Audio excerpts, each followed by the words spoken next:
I've always been a man who notices the details. The way the sunlight spills through the kitchen window at precisely 7:14 a.m., casting a golden square on the oak table. The faint creak of the third stair from the top when Laura descends in her slippers. The way her laugh, bright, melodic, used to fill every corner of our home. Used to. That's the key phrase now, isn't it?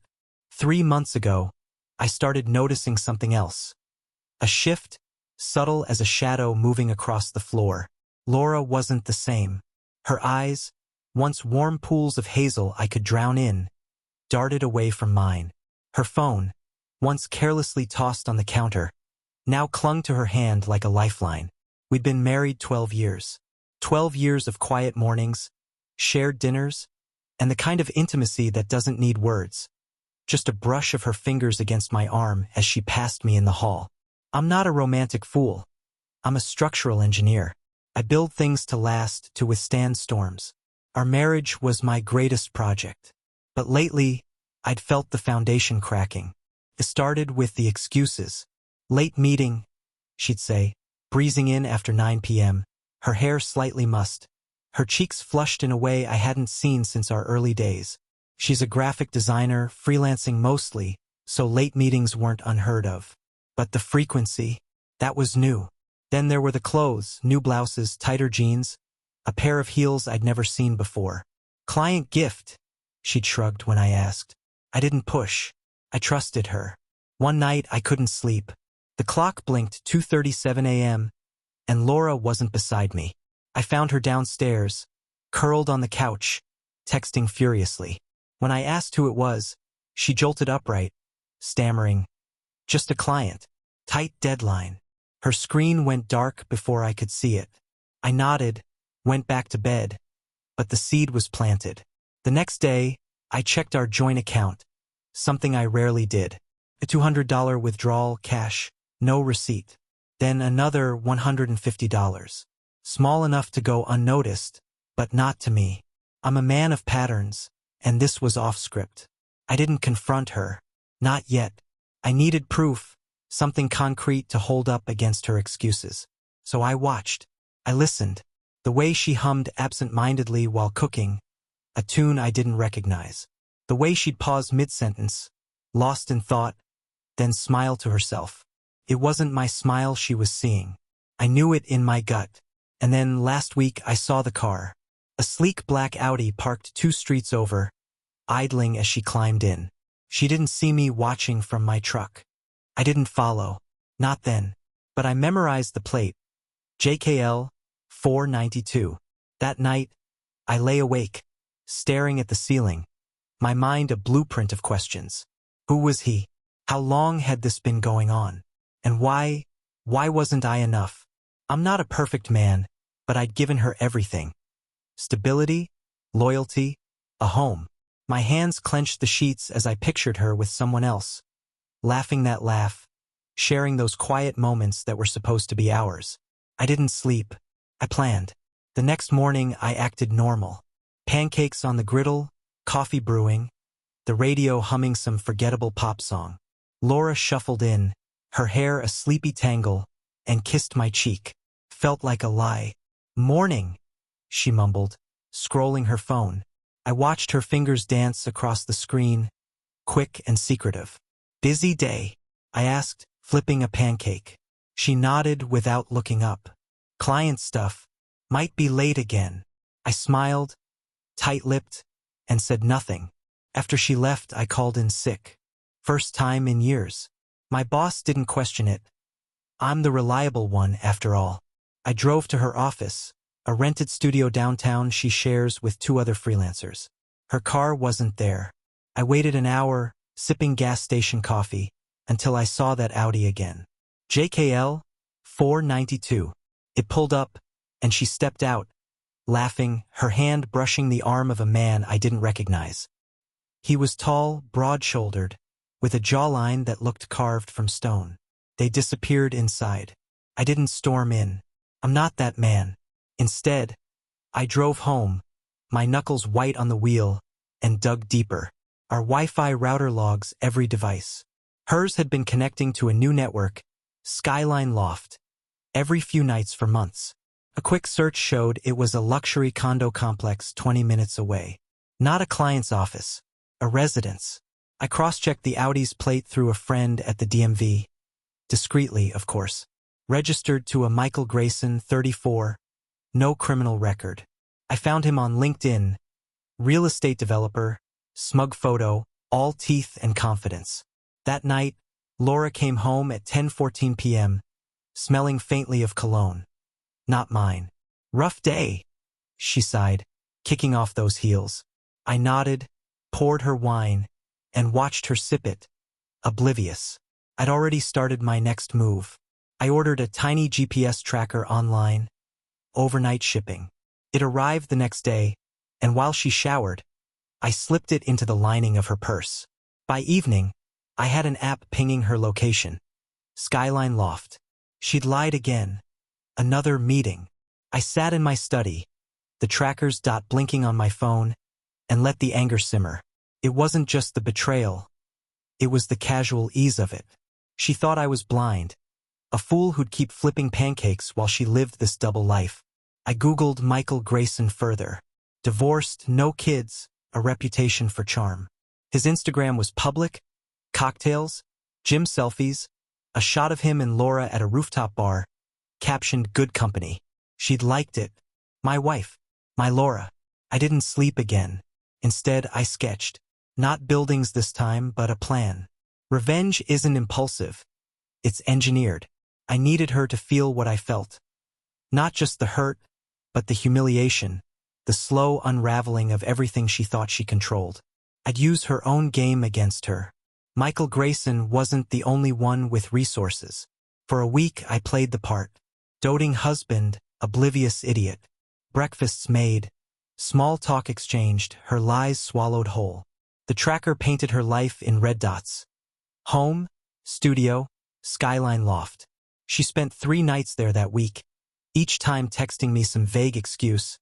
Crashing at Jen's. Client dinner ran long. Jen, her old college friend, hadn't seen her in months. I checked. The lies were flimsy, but she didn't care. She thought I'd never look. I installed a second tracker in her car, just to be thorough. I also cloned her phone. Not hard with the right software and her predictable passcode. Our anniversary? How ironic. Texts flooded in from M. Michael, I assumed. Miss you already? Last night was incredible. Can't wait to see you again. She'd reply with emojis, hearts, winks, things she hadn't sent me in years. There were photos too, ones I couldn't unsee. Her in a silk robe, him shirtless, their hands entwined. I saved everything. Evidence isn't just for confrontation. It's leverage. I met Michael once by design. I happened to be grabbing coffee near his office when he strode in, all swagger and expensive watch. I introduced myself as a potential client, shook his hand, firm, dry, oblivious. Heard you're the guy for high-end properties, I said, smiling. He grinned, handed me his card. Always happy to help a visionary, he replied. I wanted to crush that card in my fist, but I pocketed it instead. Up close, he was everything I wasn't. Polished, carefree, the kind of man who never doubts his own worth. That night, Laura came home late again, humming that unfamiliar tune. I asked about her day, casual as ever. Oh, just the usual, she said, avoiding my eyes. I nodded, poured her wine, and watched her sip it while my mind churned. The revenge was taking shape, not loud or messy, but precise. I'd dismantle their world piece by piece, starting with what they valued most. For her, it was freedom, the thrill of the secret life. For him, it was status, the sheen of success. I hired a private investigator, a grizzled guy named Tom who didn't ask questions. Follow them, I said. Everything they do, everywhere they go. Tom delivered 2 days later. Photos of them at a wine bar, her leaning into him. A video of them entering Skyline Loft, his arm around her waist. He'd even caught them at a farmer's market, laughing over apples like some perfect couple. My stomach twisted, but I thanked Tom and paid him double. The file grew thicker. By now, I knew their routine. Tuesday and Thursday nights at his place, Saturday mornings at that market. She'd come home after, glowing, and I'd pretend not to notice. I stopped asking questions. It made her sloppy. She left her phone unlocked once, and I found a calendar invite. Dinner, 8 p.m., La Rosetta, a fancy Italian place downtown. I decided to see it for myself. I parked across the street, hood up, and watched through the restaurant's glass front. They sat by the window, her in a red dress I'd never seen, him in a tailored blazer. She laughed at something he said, her hand resting on his. The waiter brought wine, then pasta, and they fed each other bites like teenagers. I gripped the steering wheel until my knuckles ached. A couple walked past my truck, oblivious, and I wondered how many others saw them and thought, what a lovely pair. I didn't go home that night. I checked into a motel, told Laura I had a late project. She didn't question it, just texted, "Be safe." I sat on the lumpy bed, staring at Tom's photos, and refined my plan. It wasn't enough to expose them. They had to lose something irreplaceable. For Michael, it was his career. For Laura, it was her reputation, her precious independence. I'd make sure they couldn't rebuild. The next day, I dug into Michael's business.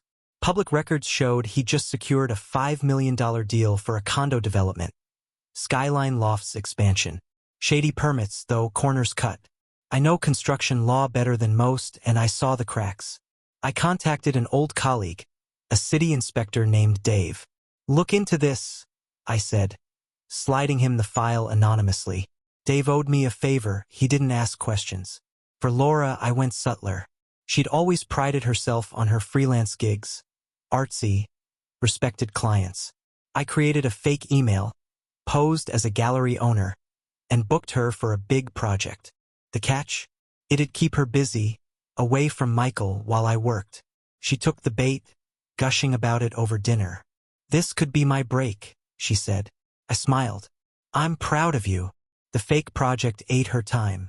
She spent days sketching, emailing the gallery, while I fed her vague replies. Michael texted her less. She complained about it once, absently over breakfast. "He's been distant," she said, stirring her coffee. I shrugged. "Maybe he's busy." Inside, I smirked. Dave had called. The permits were flagged, and Michael's deal was teetering. Rumors spread fast in his world. Clients were pulling back. I upped the ante. Using a burner phone, I texted Michael as Laura, "Need space. This isn't working." He called her real phone minutes later. Her screen lit up while she showered. I let it ring. She emerged, saw the missed call, and frowned but didn't call back. The seed of doubt was planted. I watched her pace the kitchen, chewing her lip, and felt the first flicker of satisfaction. Tom delivered more. Michael had a side gig, selling exclusive investment packages, borderline fraud. I fed that to Dave too. The net tightened. Meanwhile, I hired a hacker, quiet, expensive, to dig into Laura's digital life. She'd been sloppy. Emails to Michael on her work account, photos backed up to our shared cloud. I had it all now, every whisper, every promise they'd made. That weekend, she went to meet the gallery. I'd arranged a wild goose chase, empty office, fake address. She came home frustrated, snapping at me for no reason. I played dumb, offered tea. Inside, I was cold steel. Michael's deal collapsed Monday. I saw it on the news. Laura's phone buzzed with his texts.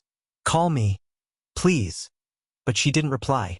She didn't know why he was desperate, but I did. I wasn't done. The cruelty was coming, slow, deliberate, a collapse they'd never see coming. I'd build it like a bridge, then watch it burn. Laura's frustration grew palpable over the next few days. The gallery project had unraveled. Phone numbers disconnected, emails bouncing back, and she couldn't figure out why. She paced the living room, muttering about wasted time, while I nodded sympathetically, flipping through a magazine I wasn't reading. "Maybe they flaked," I offered, voice steady. She sighed, ran a hand through her hair, and didn't notice the flicker of triumph in my eyes. Meanwhile, Michael's world was crumbling faster than I'd hoped. Dave's tip had sparked an investigation. Permits revoked, investors fleeing. His smug Instagram went silent.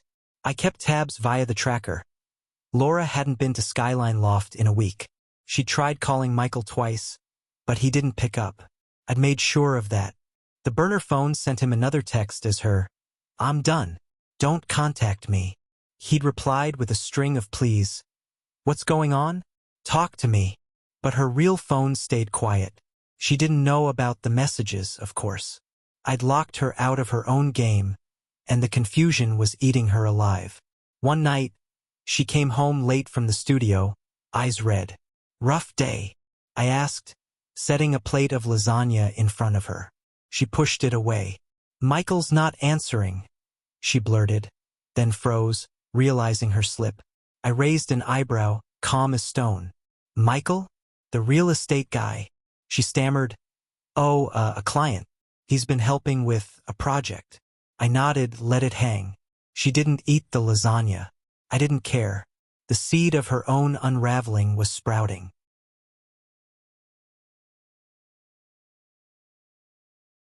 I met Tom again, this time at a diner off the highway. He slid a folder across the table. Bank statements, more photos, a lease agreement for Skyline Loft in Michael's name. "He's leveraged to the hilt," Tom said, sipping coffee. "One push, and he's bankrupt." I paid him extra to keep digging. Back home, I combed through the cloned phone data. Laura had sent Michael a voice memo a month ago. Her voice soft, intimate, saying things I'd forgotten she could say. I listened once, then deleted it from her cloud, not mine. I kept the copy. The next step was delicate. I needed her to see Michael's fall without connecting it to me. I planted a news article about his failed deal on her laptop. Easy enough with remote access. She found it the next morning, gasped, and spent an hour Googling him. I watched from the kitchen, pretending to fix the sink. Her face paled as she scrolled. "Everything okay?" I called. She jumped, slammed the laptop shut. "Fine," she muttered. She wasn't fine. She was scared. Good. That night, I dreamed of bridges collapsing, steel bending under weight it couldn't bear. I woke up sweating, Laura asleep beside me, oblivious. My revenge wasn't about confrontation, not yet. It was about stripping them bare, piece by piece, until they had nothing left to cling to. I wasn't just breaking their affair. I was breaking them. Laura started unraveling faster than I'd expected. She'd always been composed, the kind of woman who could charm a room without breaking a sweat. Now, she snapped at trivial things, the coffee maker's hum, a sock on the floor. I played the fool, asking gentle questions she dodged. "You seem stressed," I said one morning, pouring her tea. She glared at me, then softened. "It's just work," she lied. I smiled, handed her the mug, and watched her hands tremble. Michael's collapse accelerated. The hacker I'd hired uncovered more. Fake investment pitches, offshore accounts, a lawsuit from an angry client. I leaked it anonymously to a local blogger, small enough to fly under the radar, big enough to spread. By Friday, his name was mud in the real estate world. The tracker showed Laura driving to Skyline Loft that afternoon, but she didn't stay long, 15 minutes. Tops. I pictured her knocking, him opening the door, disheveled, desperate. She came home silent, her purse clutched tight. I upped the pressure. Using the fake gallery email, I sent her a new assignment. A rush job, tight deadline, all fabricated. She dove in, sketching late into the night, while I fed Michael's paranoia with another burner text. "I know what you did. Everyone will." He didn't reply, but Tom spotted him at a bar later, drinking alone, eyes hollow. I almost pitied him. Almost. Then came the twist, the non-standard piece I hadn't planned. Tom called me at midnight. "Found something weird," he said. "Grayson's been meeting someone else. Not your wife." He sent photos. Michael with a woman, blonde, younger, at a motel. My stomach turned. Laura wasn't his only secret. I sat in my truck, staring at the images, and laughed. A cold, bitter sound. She'd betrayed me for a man who couldn't even be loyal to her. The irony was perfect. I didn't tell her. Not yet. Instead, I mailed the photos to Skyline Loft. No note, No return address. Let him sweat. Let her wonder. The next day, she got a call, shrill, panicked, from him. I heard her sigh from the hall. What pictures? What are you talking about? She hung up, pale, and locked herself in the bathroom. I knocked, all concern. You okay, hon? She mumbled something about a headache. I left her there, drowning in her own mess. The cruelty was ripening. I wasn't just tearing them apart. I was turning them against each other. And I wasn't done. Laura barely spoke the next day. She moved through the house like a ghost, her phone untouched, her sketches abandoned. I cooked breakfast, eggs, toast, her favorite, and she stared at it, fork hovering. You're quiet, I said, casual as ever. She flinched. Just tired, she muttered. I didn't push. Silence was my ally now. It gnawed at her, filled the gaps with guilt she couldn't name. I knew about the photos. She didn't know I knew. That was power. Michael's spiral deepened. The blogger's post had spread. Twitter buzzed with whispers of his fraud, his ruin. Tom tailed him to a pawn shop, unloading a watch, then to his lawyer's office. The lawsuit was real and it was big. I sent Dave more dirt, tax discrepancies, forged signatures, and the city opened a formal probe. Skyline Loft's expansion was dead. His condo was next.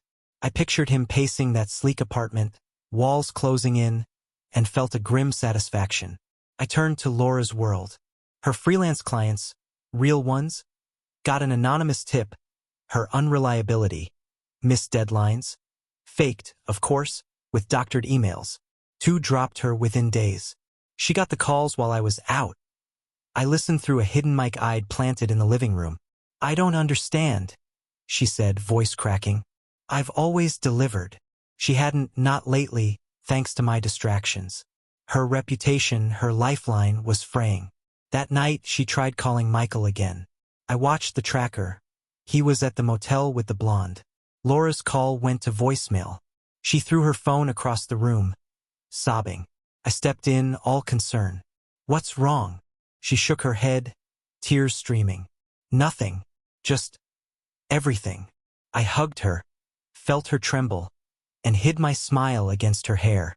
She thought she was losing him. She didn't know she'd already lost herself.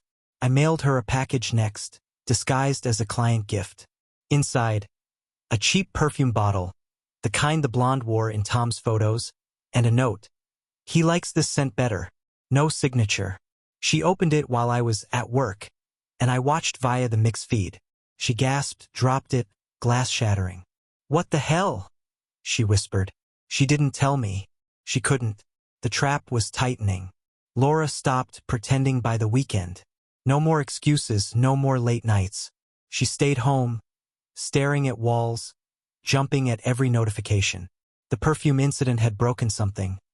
She didn't mention it, but I saw the shards in the trash, smelled the cloying scent lingering.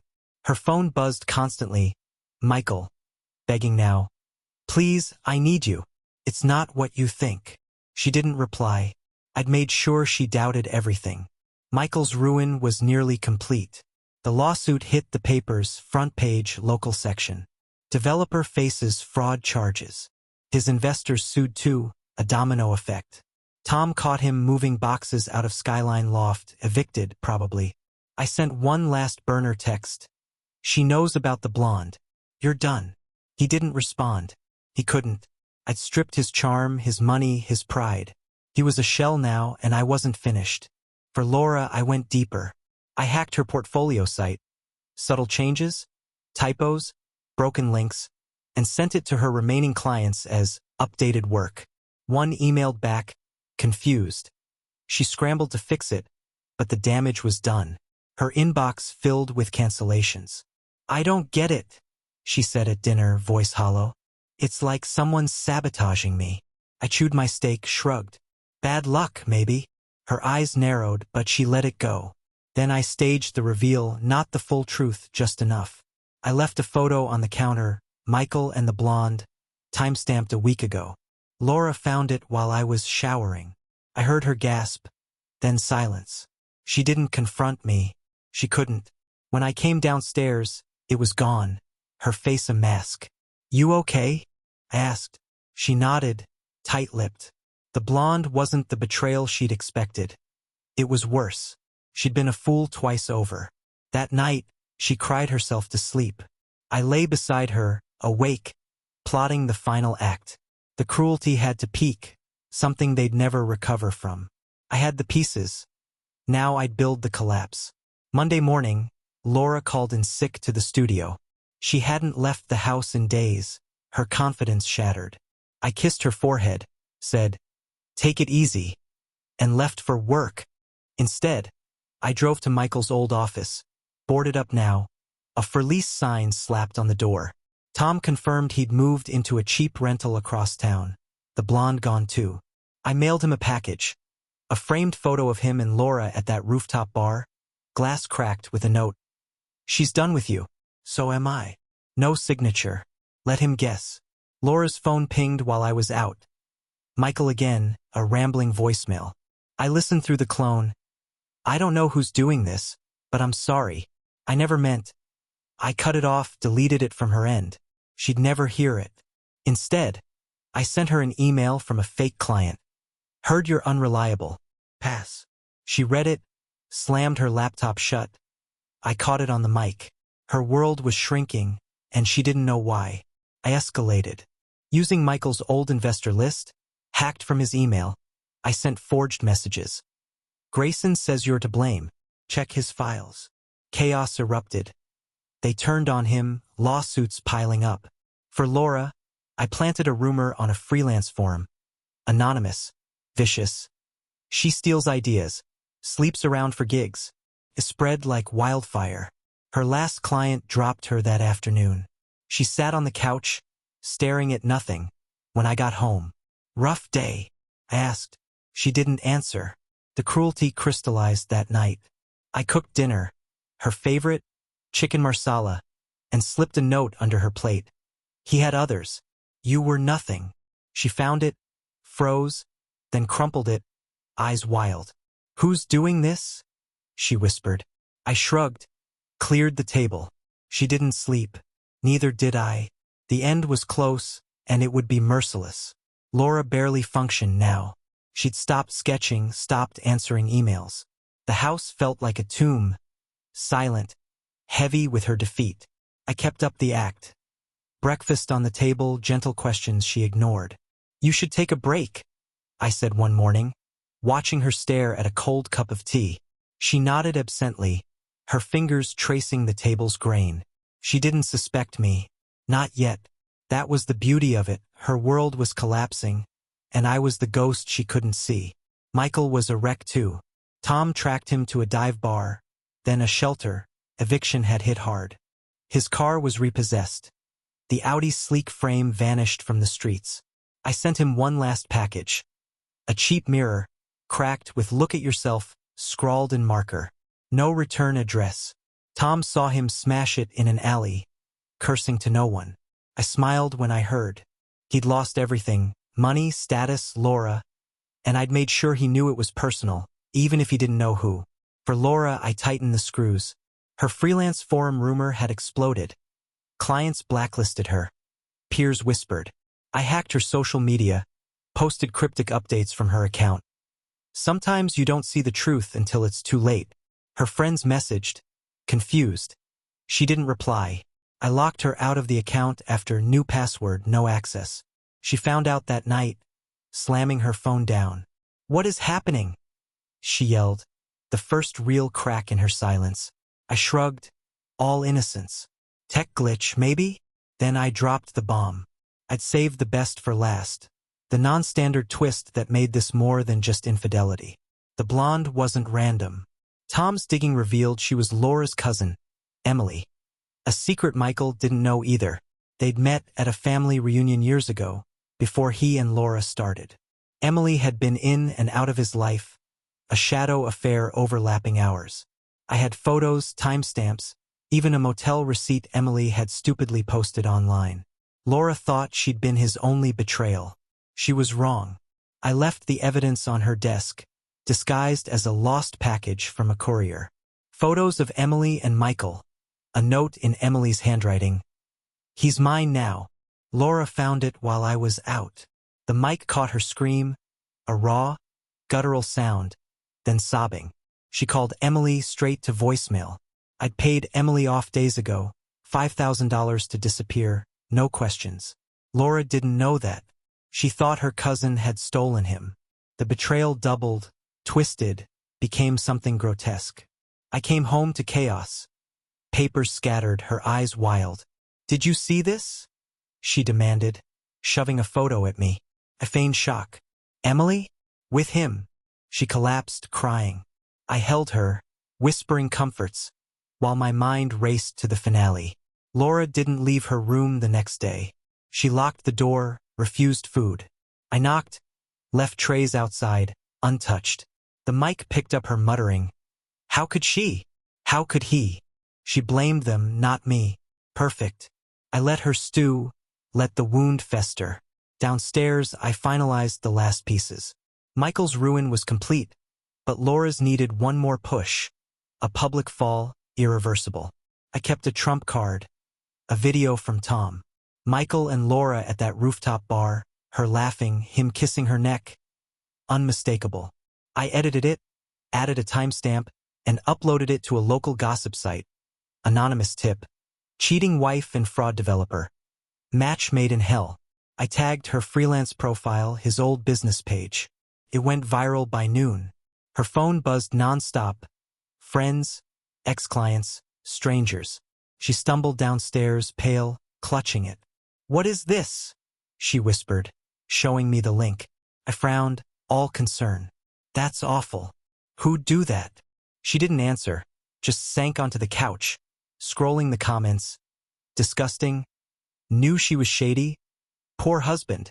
That last one stung her. She glanced at me, guilt flickering. I kept my face neutral, poured her water. We'll figure it out, I said. She didn't reply. The video was the match. Her reputation was the kindling. By evening, her email flooded with hate. Clients cutting ties, peers shunning her. She'd built her career on trust. I'd burned it to ash. Michael got the fallout too. The video linked his fraud to her betrayal, public humiliation on top of bankruptcy. Tom saw him at a bus stop, head in hands, a broken man. I didn't care. He was collateral now. Laura was the target. That night, she tried calling Emily again. Still nothing. I'd made sure Emily's phone was off, her socials dark. Laura threw her phone, shattering the screen. I've lost everything, she sobbed. I nodded, silent. Not yet, I thought. The final act was brewing. Something crueler, colder, a twist she'd never see coming. I slept soundly, dreaming of steel beams snapping. Laura cracked wide open the next morning. She emerged from her room, hair wild, eyes sunken, clutching the broken phone. I can't do this, she said, voice raw. I made coffee, watched her pace. Do what? I asked, calm as ever. She didn't answer, just stared out the window, hands shaking. The video had spread beyond the gossip site, Reddit threads, X posts, even a local news blurb. Designer's affair tanks career. Her name was poison now. I'd engineered it perfectly. I fed the fire. Using a burner, I texted her from Emily. He's better off with me. You're nothing. She read it, gasped, dropped the phone again. She's taunting me, she whispered. I stepped closer, all concern. Who? She shook her head, wouldn't say. I didn't need her to. The mic caught her crying later, begging Emily's voicemail. Why? We're family. No reply came. Emily was gone, on a plane to nowhere, courtesy of my cash. Michael tried reaching her too. I intercepted his call through the clone, deleted it before she saw. He left a message. I'm sorry. I didn't know about her. Too late. I sent him a final blow. A fake eviction notice, forged, claiming his rental was condemned. He'd panic, run, find out it was false too late. I wanted him scrambling, rootless. He deserved it. Laura's despair was my canvas now. I staged a concerned friend call, hired an actor, scripted it tight. Saw the video, he said, voice dripping pity. You okay? People are talking. She hung up, trembling, then Googled herself. Pages of vitriol. "I'm ruined," she said, looking at me like I could fix it. I shrugged. People forget. They wouldn't. I'd made sure. That night, I left a letter on her pillow. Typed, "No trace. You betrayed him for nothing. He's gone. And you're alone." She found it at midnight, screamed my name. I rushed in, feigned shock. "What's this?" She shoved it at me, sobbing. "Someone knows. Someone's doing this." I held her, whispered, "We'll get through it." While my pulse sang with victory, the end was here. Laura stopped eating.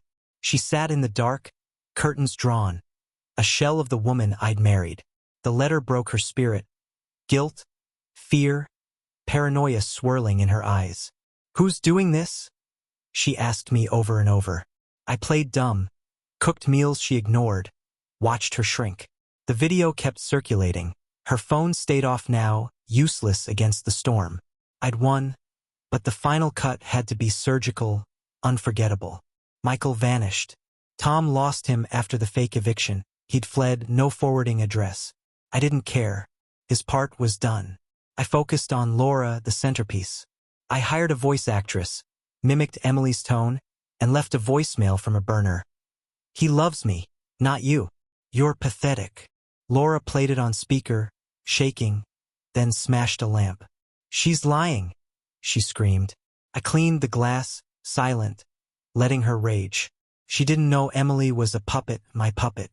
I leaked one last piece, her voice memo to Michael, the intimate one, edited to sound desperate, pathetic. Posted it online, tagged her name. The internet feasted. Clinging to a loser. What a mess. She saw it the next day, shrieked, through her laptop. "I didn't send that," she yelled.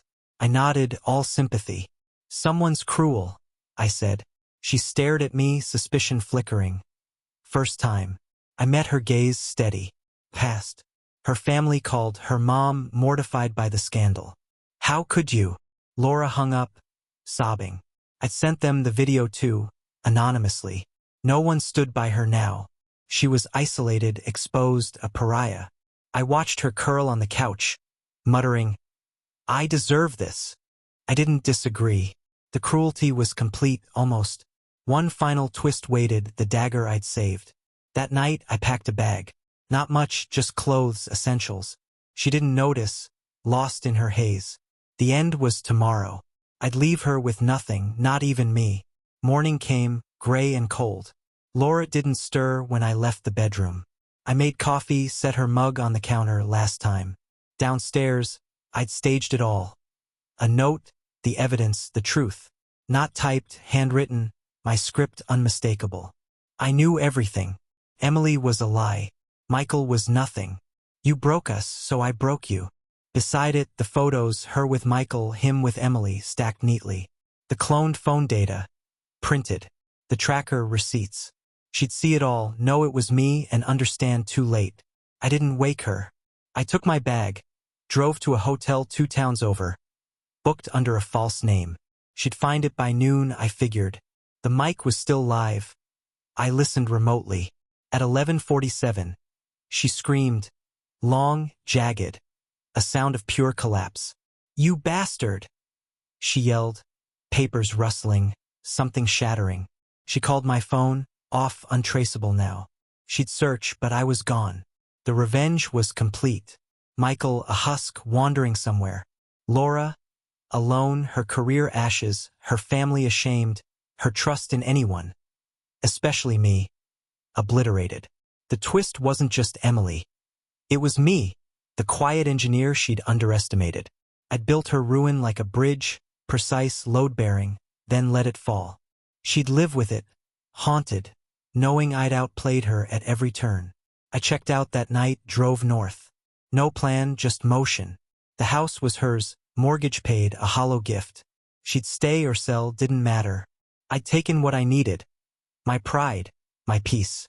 The radio played that tune she'd hummed, and I turned it off. No more echoes. Months later, Tom sent a photo. Laura at a gas station, gaunt, eyes dead. Michael surfaced in a shelter, begging for change. I deleted the images, moved on. They'd lost everything. I'd gained nothing but closure. That was enough. The cruelty wasn't in the act. It was in the silence after. They'd hear it forever. I wouldn't.